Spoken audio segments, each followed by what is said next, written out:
Welcome everyone, I am Himanshi और ये है अर्थमेटिक प्रोग्रेशन क्लास 10th की वीडियो पार्ट नंबर 3। जैसा कि मैंने लास्ट वीडियो के अंदर प्रॉमिस करा था, इस वीडियो के अंदर मैं वो टॉप 10 टिपिकल क्वेश्चंस कराने वाली हूँ अर्थमेटिक प्रोग्रेशंस के, जो कि थोड़े से लेवल हाई होते हैं, एग्जाम में आने के चांसेस बहुत ज़्यादा होते हैं, डेफिनेटली स्टूडेंट्स के लिए थोड़े से कंफ्यूजिंग होते हैं। पर इससे पहले मैं अर्थमेटिक प्रोग्रेशंस की 2 वीडियोस और बना चुकी हूँ, तो सबसे पहले जाकर तो वो वीडियोस आप देखो, क्योंकि ये वीडियो समझने के लिए वो 2 वीडियोस को सीक्वेंस में देखना बहुत जरूरी है, वरना आपको कुछ समझ नहीं आएगा।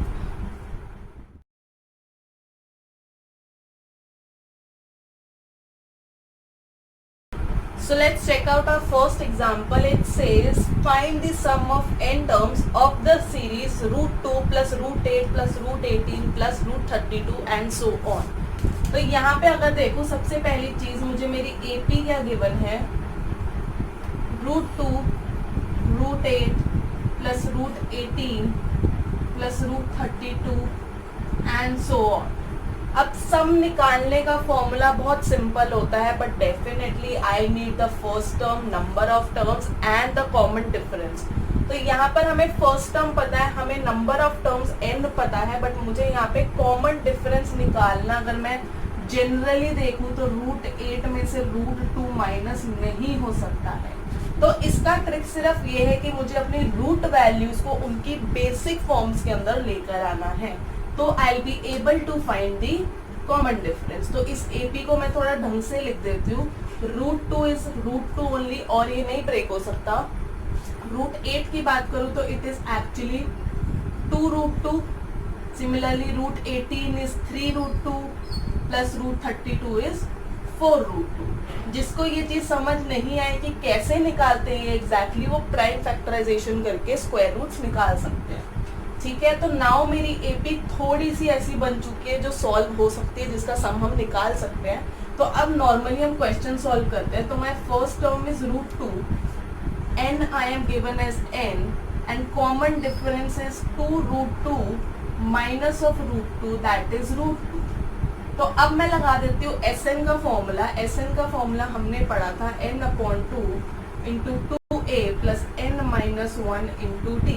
तो सिमिलरली n/2 वैल्यूज पुट करने के बाद it will be 2 root 2 plus n minus 1 into root 2।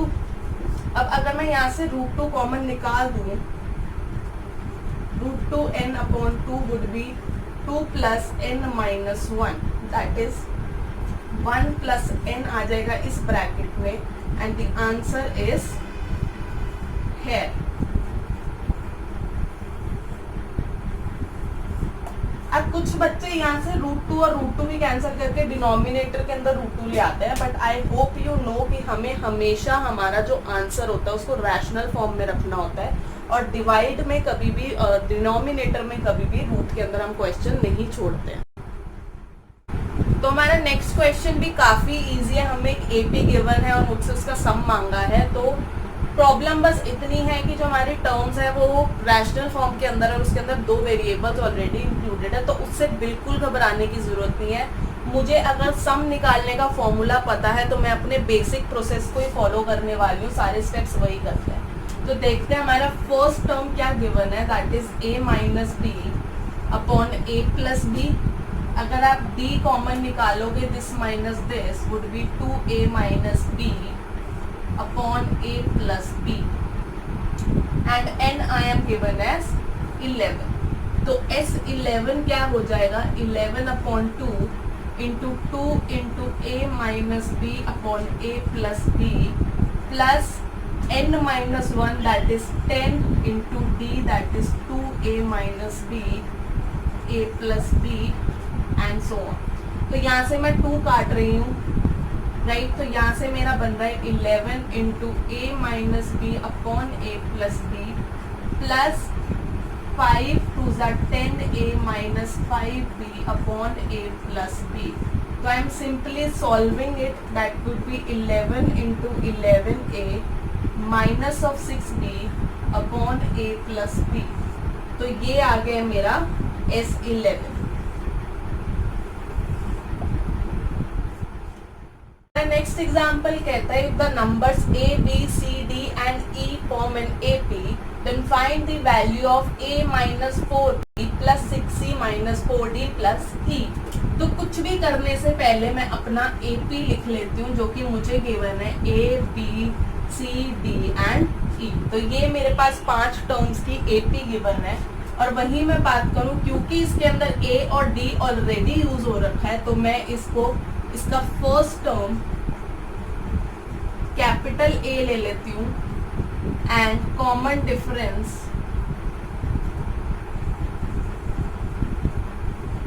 Capital D ले लेती हूँ। ठीक है, अब अगर मैं ध्यान से देखूँ तो जो चीज मुझे एक्चुअली में जिसकी वैल्यू फाइंड करनी है, वहां पर A B C D E को मैं फर्दरली सॉल्व नहीं कर सकती अनटिल एंड अनलेस मेरे पास कोई भी ऐसी कुछ वैल्यू या रिलेशन है जो कि मैं यहाँ पर सब्सटीट्यूट कर सकूँ। But I know since it is forming an AP, तो इनके बीच में रिलेशन डेफिनेटली है, तो I am gonna find that relation only. तो A की अगर मैं बात करूँ, जो हमारा फर्स्ट टर्म है that is actually A only, right. वहीं मैं A2 की बात करूँ, जो हमारा सेकेंड टर्म है दैट इज B, जिसे मैं एक्चुअली में A प्लस कैपिटल D लिख सकती हूँ। वहीं हम बात करते हैं A3 की, जो मेरा है C, जिसे मैं A प्लस 2D लिख सकती हूँ, राइट। सिमिलरली A4 जो कि मेरा D है, उसे मैं A प्लस 3D लिख सकती हूँ।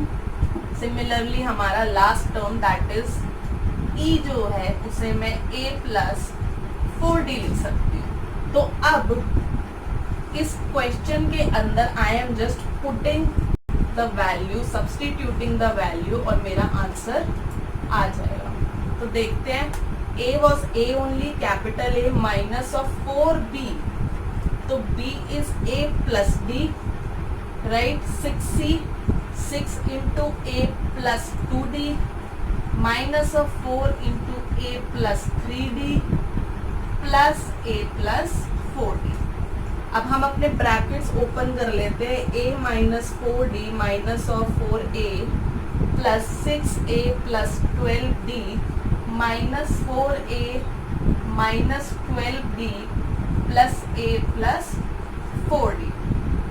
तो अब अगर हम ध्यान से देखते हैं तो ये तो मेरा 4D कैंसिल हो चुका है, यहाँ से 12D कैंसिल हो चुका है। अब बचे हमारे A के वैल्यू, तो यहाँ से अगर मैं इनको टोटल करती हूँ तो 1 plus 1 is 2 plus 8, 8A minus of 8A, that is the answer is 0.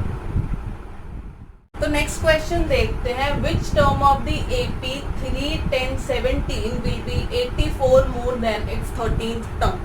ठीक है, तो यहाँ पर हमें एक nth टर्म से दूसरे nth टर्म के बीच का रिलेशन गिवन होता है। तो ऐसे क्वेश्चन बहुत तरह से मॉडिफाई करे जा सकते हैं, तो आप जितना प्रैक्टिस करोगे उतना आपके लिए अच्छा है।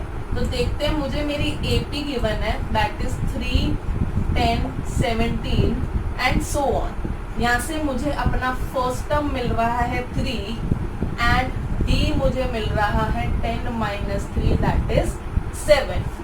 अकॉर्डिंग टू द क्वेश्चन, या फिर हम उस नंबर को let the required number be, required term be an, right. अब मुझे जो क्वेश्चन में दिया है, मैं अकॉर्डिंग टू द क्वेश्चन देख रही हूँ, an जो होगा, जो भी मेरा रिक्वायर्ड नंबर है, would be 84 more than the 13th term. तो it will be like this, ये हमारी इक्वेशन बन रही है। तो डेफिनेटली मुझे अब अपनी नॉर्मली वैल्यूज जो है, अपना फॉर्मूला जो है वो पुट कर देना है। तो it will be A plus n minus 1 into D, 84 plus A plus 13 minus 1 into D, am I right. तो यहाँ से हम अपनी वैल्यूज पुट करते हैं, जितना हमें पता है दैट वुड बी दिस। यहाँ से 84 plus 3 plus 12 into 7।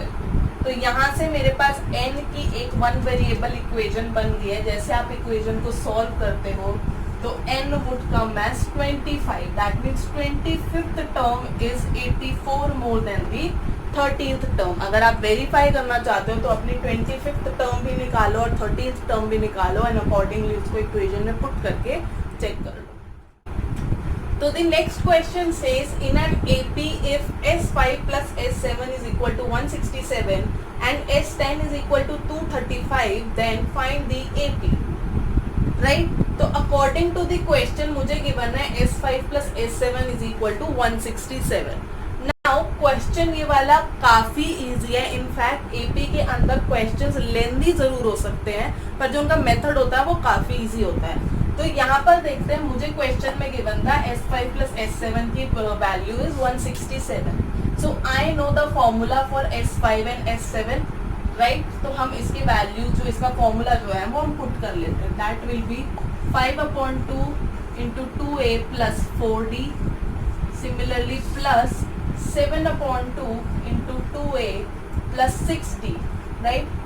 That is 167. अब इसको अगर मैं सॉल्व करती हूँ तो it would come 5a plus 10d plus 7a plus 21d is equal to 167. यहाँ पे और फर्दरली सॉल्व कर देते हैं. It would be 12a plus 31d is equal to 167 and I am putting this equation and first. दूसरी situation मुझे given है condition की S10 की वैल्यू इज 235. तो यहाँ पर भी मैं फॉर्मूला पुट कर रही हूँ 10/2 इंटू 2a प्लस 9d की वैल्यू जा रही है 235. तो यहाँ से अगर मैं देखूँ तो it is 10a plus 45d की वैल्यू हो गई है 235 and putting it as the equation number 2. तो अगर मैं इन दोनों को सॉल्व करती हूँ that is 12a plus 31d is equal to 167 और 10a plus 45d is equal to 235. इनको अगर मैं सॉल्व करती हूँ इन दोनों का एलसीएम अगर मैं लूँ तो इट वुड कम 60. तो इस इक्वेशन को 5 से मल्टीप्लाई करेंगे और इस इक्वेशन को 6 से मल्टीप्लाई करेंगे तो मेरी d की वैल्यू आ रही है 5. फाइन. और d की वैल्यू जैसे ही मुझे मिलती है मैं a की वैल्यू निकाल सकती हूँ. It would come as 1. So now I know the first term and I know the d. Therefore the AP would be क्या हो जाएगा 1, 6, 11 एंड सो ऑन. तो अब देखते हैं हमारा नेक्स्ट क्वेश्चन जो कि CBSE पॉइंट ऑफ व्यू से बहुत ज्यादा इंपॉर्टेंट है. Find the sum of the last 10 terms of an AP 8, 10, 12 and so on if it has total 60 terms. तो ऐसे क्वेश्चन के अंदर हमें AP दे दी जाती है और कुछ सम मांगा होता है लास्ट से कुछ सम टर्म्स का. तो ऐसे क्वेश्चन बहुत देखे गए हैं पेपर के अंदर एंड इसके 2 तरीके होते हैं सॉल्व करने के. तो मैं दोनों तरीकों से इसको सॉल्व करके दिखाऊंगी. योर चॉइस आपको कौन सा पार्ट इजी लगता है.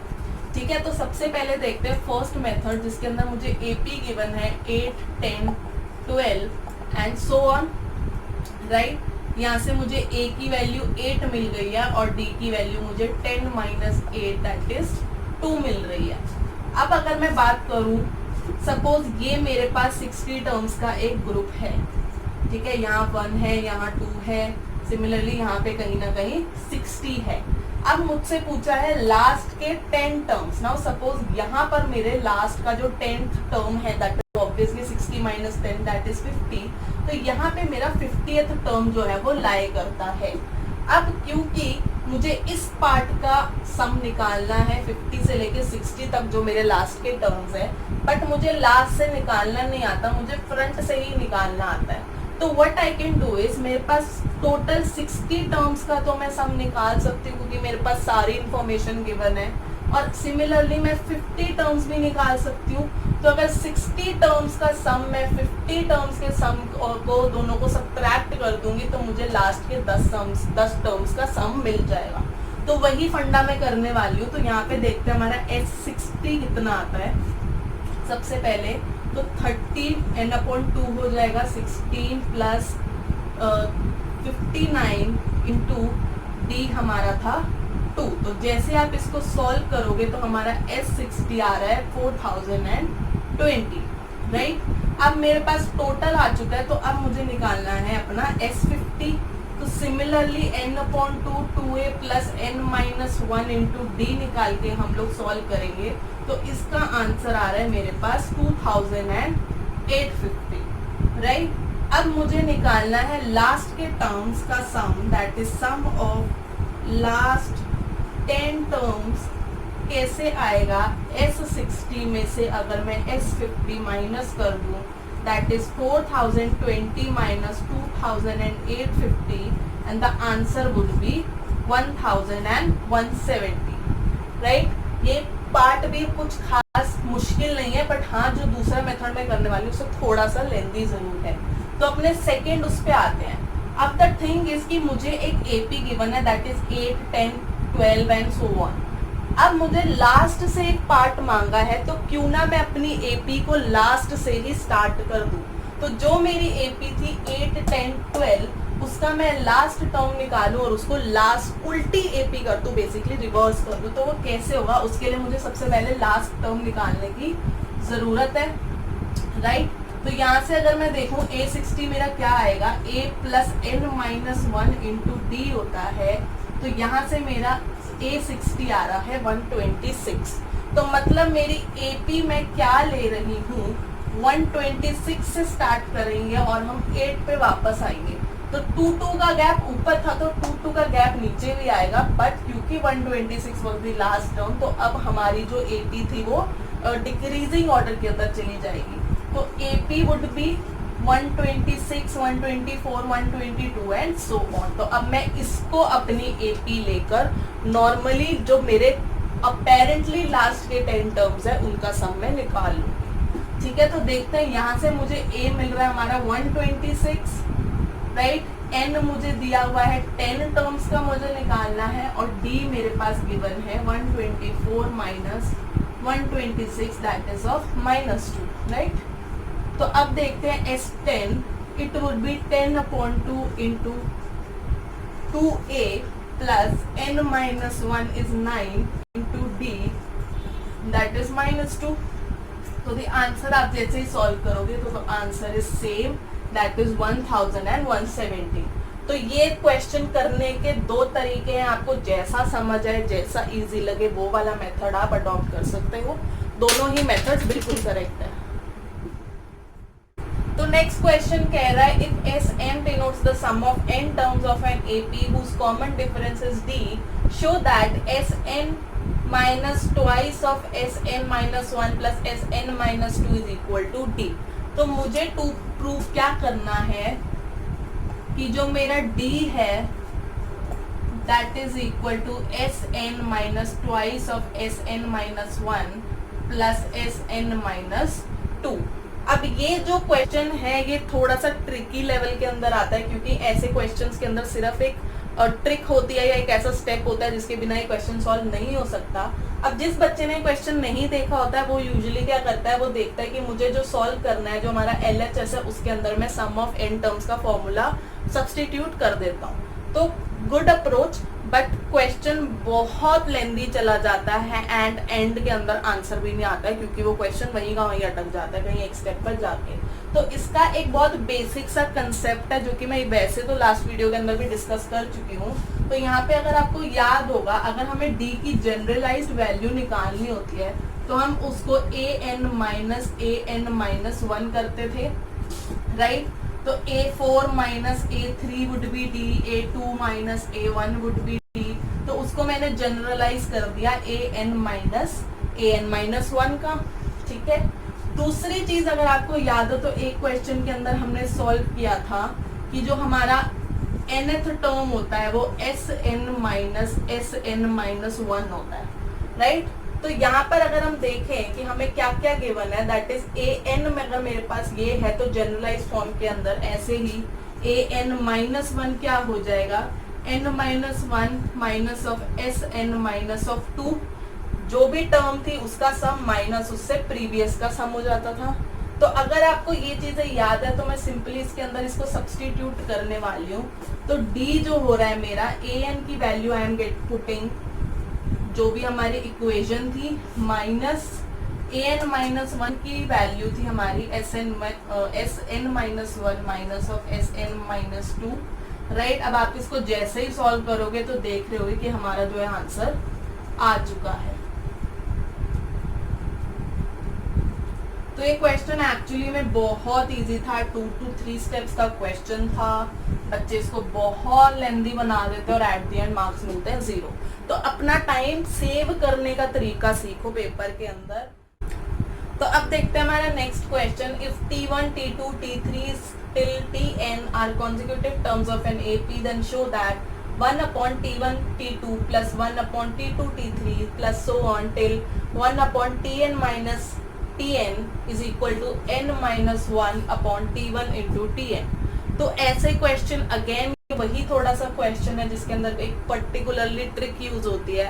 अब होता क्या है, अगर आप ऐसे क्वेश्चंस आपने पहली बार देखे होते हैं अपने एग्जाम्स के अंदर, तो यूजुअली बच्चे पैनिक कर जाते हैं। That is very very natural, क्योंकि ऑब्वियसली अगर आप बहुत ज़्यादा हार्डवर्क कर रहे हो, बहुत प्रैक्टिस कर रहे हो, आप बहुत अच्छा स्कोर करना चाह रहे हो, एंड देन सडनली आपके एग्जाम के अंदर एक ऐसा क्वेश्चन आता है जो कि शायद आपने पहले कभी सॉल्व नहीं करा है, एंड मे बी आप अपनी तरफ से अप्रोचेज यूज कर रहे हो बट स्टिल वो क्वेश्चन सॉल्व नहीं हो रहा है। तो this is very very natural. ये चीज होता है कि बच्चे पैनिक कर जाते हैं और उस पैनिक के अंदर जहाँ पे वो मार्क्स फेच एक्चुअली में भी कर सकते थे, वहाँ पे भी वो मार्क्स फेच नहीं कर पाते हैं, वो वहाँ पे कोई सिली मिस्टेक कर देते हैं।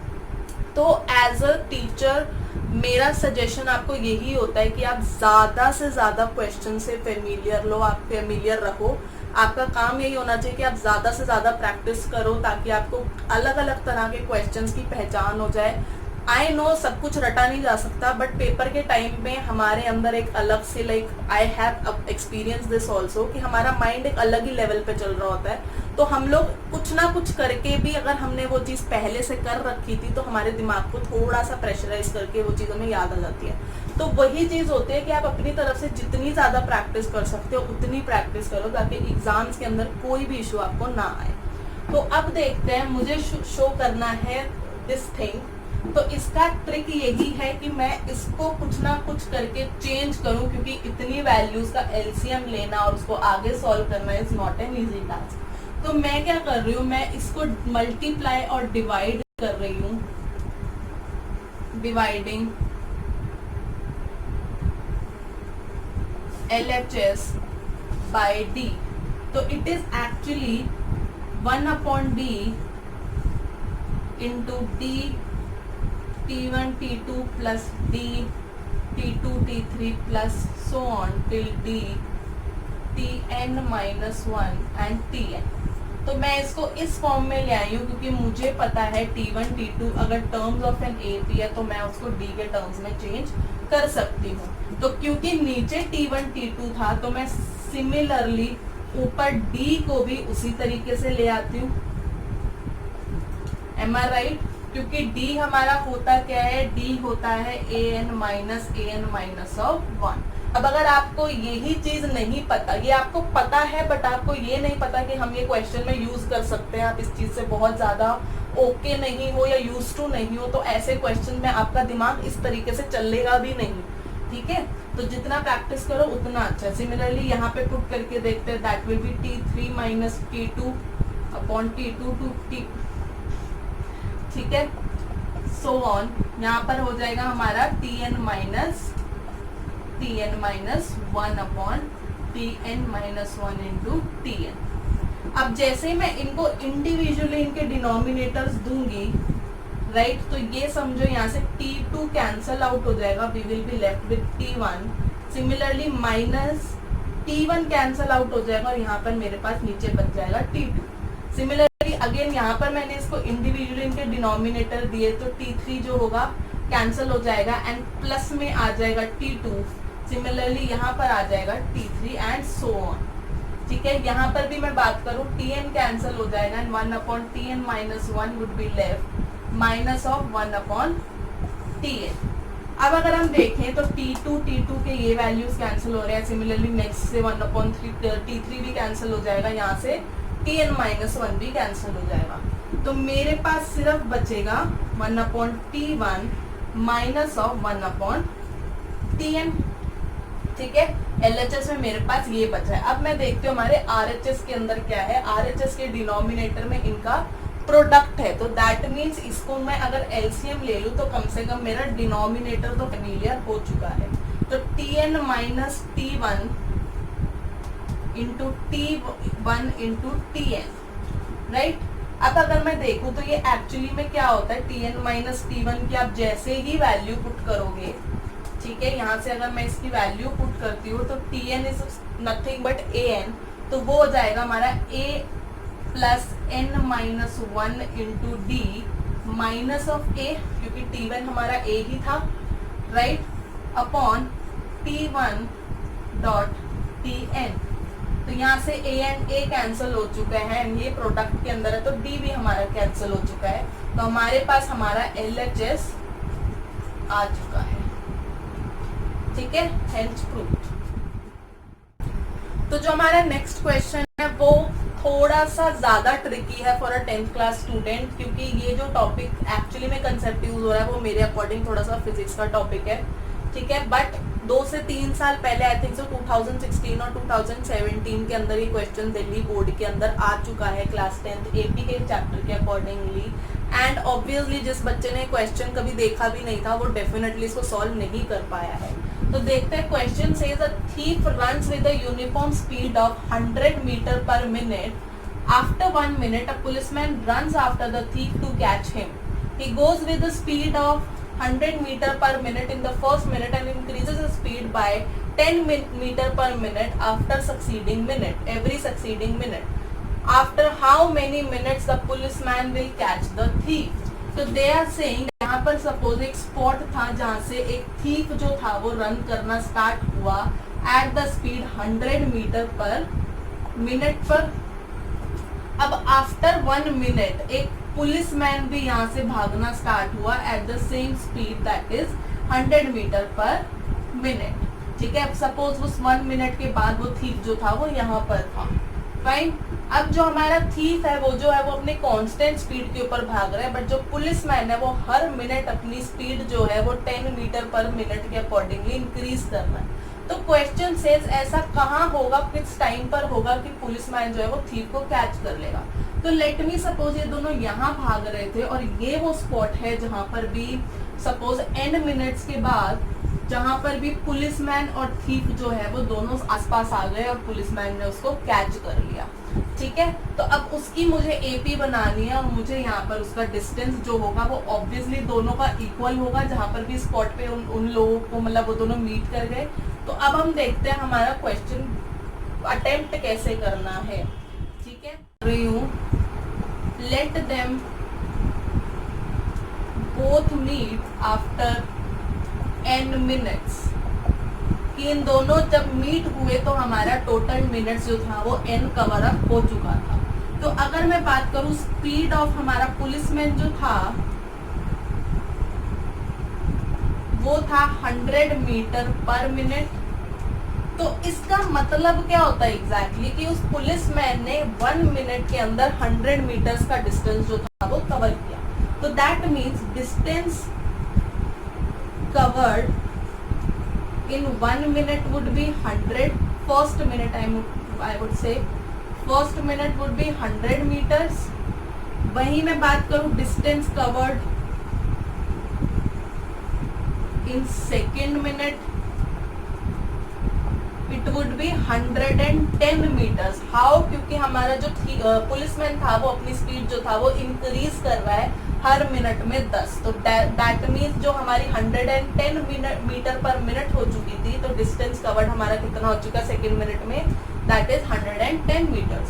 सिमिलरली अगर मैं बात करूँ थर्ड मिनट की तो इट वुड बी 120 मीटर्स। तो अगर आप थोड़ा सा अगर आपको कुछ ना भी समझ आ रहा तो अगर आप यहाँ से जज करो तो ये एपी फॉर्म हो रही है। तो मेरी एपी जो बन गई है that is 100 metre, 110 metre, 120 metre and so on. तो अगर मैं पूछा जाए कि ये जो मेरा डिस्टेंस था जो भी पुलिसमैन ने कवर किया इन n मिनट्स, तो वो कितना होगा, वो क्या इन सबका सम नहीं हो जाएगा? तो मुझे बेसिकली डिस्टेंस कवर्ड टोटल कितना हो जाएगा, टोटल डिस्टेंस कवर्ड कितना हो जाएगा, that would B s of n। तो उसका हम फॉर्मूला पुट कर देते हैं n/2 into 2a plus n-1 into d। Am I right? तो ये था मेरा total distance covered by the policeman. अब मैं वही बात करूं total distance covered by thief कितना हो जाएगा, इन कितने मिनट्स होंगे। पुलिसमैन ने यहाँ से यहाँ पहुंचने के लिए अगर n मिनट्स यूज करे हैं तो ध्यान रखो कि जो थीफ था वो उससे 1 मिनट पहले का भागा हुआ था, तो it would B n+1 minutes के अंदर उसने कितना डिस्टेंस ट्रेवल करा। और क्योंकि मेरी स्पीड जो है वो चेंज नहीं हो रही है तो इट विल डेफिनेटली भी डिस्टेंस कितना हो जाता है, distance is speed into time. तो स्पीड हमारी 100 थी और टाइम है मेरा n+1 का, तो मेरी डिस्टेंस कवर्ड बाय थीफ जो होगा वो हो जाएगा 100n+100 metres. M I right? अब क्योंकि ये स्पॉट जो है वो दोनों के लिए सेम ही है, जहाँ पर वो मिल रहा है तो डिस्टेंस भी कवर्ड सेम होगा, तो हम जो है दोनों के डिस्टेंस कवर्ड को इक्वल पुट कर देते हैं, that is this one equals to 100n+100। अब जैसे आप एक इक्वेशन बनाओगे, इसको सॉल्व करोगे तो n की 2 वैल्यूज आएगी, that is n is equal to -4 and n is equal to 5। अब क्योंकि मेरा n जो है वो एक्चुअली में मिनट है तो हम इसको क्या कर देंगे, neglect, because time can not be negative. तो therefore the policeman will catch the thief in 5 minutes। So now let's the last example for today, जो कि एनसीईआरटी के एक क्वेश्चन से काफी सिमिलर है। तो it says the houses in a row are numbered consecutively from 1 to 49. Show that there exists a value of x such that the sum of number of houses preceding the house numbered x is equal to the sum of houses following x. तो they are saying that suppose there is a lane or something जहाँ पे 1 से लेकर 49 तक houses जो है numbered है, तो मुझे शो करना है कि बीच में कोई एक ऐसी वैल्यू है जहाँ पर उससे पीछे के जितने भी घर थे उनका सम और उस x के आगे जितने भी घर थे उनका सम जो होगा वो इक्वल है। अगर मैं बात करूं नंबर की, तो फॉर एन एग्जाम्पल अगर x की वैल्यू 50 थी फॉर एन एग्जाम्पल, तो उससे पिछले घर कितने थे, 49 ही थे, मतलब मुझे x-1 का सम चाहिए। वहीं मैं बात करूं अगर ये 50 थी तो यहाँ से नेक्स्ट घर 51 पे स्टार्ट होगा, तो 51 से लेके 49 कितने हुए, 49 माइनस x। तो मुझे शो करना है कि इनका सम जो है वो इक्वल है। तो सिमिलर वैसे मेरी AP normally is 1 2 3 till x and till 49, यही मेरी AP चल रही है। तो अब मैं देखती हूँ SX-1 कितना है, मतलब यहाँ से लेकर यहाँ तक जो AP है उससे SX-1 हम निकालते हैं। तो it would be x-1/2 n/2 into a plus last term कर दे 1 प्लस x-1, राइट। तो it is coming as x² - x/2। तो SX-1 की वैल्यू मुझे मिल चुकी है। अब मैं देखती हूँ S49 - x, तो यहाँ से मेरा यहाँ पर जो x+1 था वहां से लेकर 49 तक की AP काउंट होगी। तो नंबर तो n/2 would B 49 minus x would be a plus last term that is this. अगर मैं इसकी बात करूँ, अगर आप इसको सॉल्व करते हो तो it would B 2450 minus of x-(x²/2).